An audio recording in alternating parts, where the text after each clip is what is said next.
The Berlin driving test. It is a very big day indeed. Many people, grown adults, find themselves worrying quite a bit about it. And why wouldn't they? Passing this tricky test means proper, unadulterated freedom. You can finally drive your own car, a magnificent machine of your choosing. No more relying on those rather smelly public buses, or waiting for late overcrowded S-Bahn trains.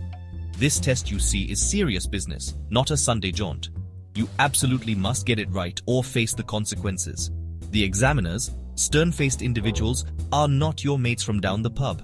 They want to see good, solid, safe driving, not your questionable taste in music blasting from the stereo or your ability to text while navigating.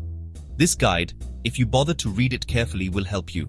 We genuinely want you to pass this test. So, you arrive at the Decker-Lichtenberg Exam Center, or perhaps another equally intimidating test center in this vast city. It feels incredibly official, doesn't it? Like you're about to defuse a bomb. Your heart might start to beat rather fast, like a drum solo. Try your very best to stay calm, even if you're sweating buckets. The examiner, a figure of immense power, will eventually call your name. Then you proceed to the designated car. Take some deep breaths. It might actually help.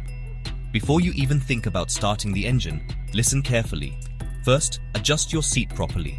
You need to be comfortable and in control. Then meticulously adjust your mirrors. All three of them, the interior one, and both wing mirrors. Make absolutely sure you can see everything around you well. Then, it's time for the most important thing, the magic routine. Mirror, signal, shoulder check. Say it with me now, nice and loud.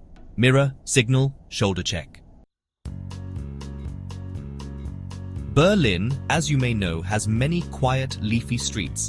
These residential areas often look perfectly harmless and serene, but they hide a particularly nasty trap for the unwary learner-driver. It is a rule called rechts vor links, which, for those of you who skipped German class, means right before left. This rule is absolute king in these unsigned zones.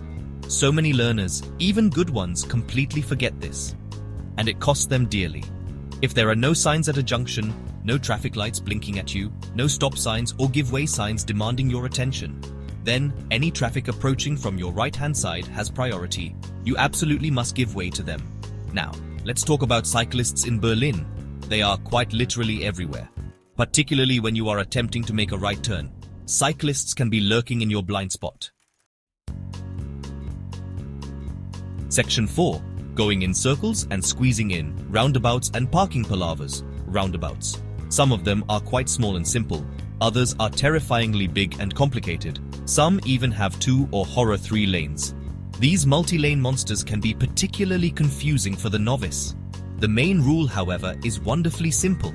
You must give way to any traffic that is already in the roundabout, approaching from your left. Don't just barge in like you own the place. That is considered very bad manners, and even worse driving, signaling correctly at roundabouts. This is another area where people go wrong. It is important. You must signal right just before you take your exit. This lets other road users know your intentions. Parking. Ah, yes, parking. The bit of the test that everyone dreads the most. The infamous parallel park, squeezing between 2 unsuspecting vehicles. Section 5. Speed traps, sudden stops, and the sweet taste of freedom, hopefully. Speed limits.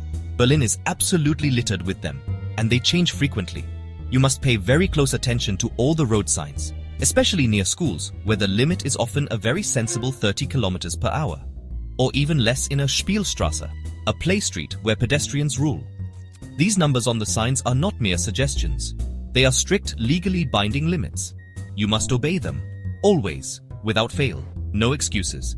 The emergency stop. This is a fun one. Sometimes the examiner will decide to test your reaction skills. They will suddenly and loudly shout, "Stop!" When this happens, you must react instantly, brake hard, and bring the car to a halt safely and quickly. Check your rearview mirror very quickly first if you have a split second.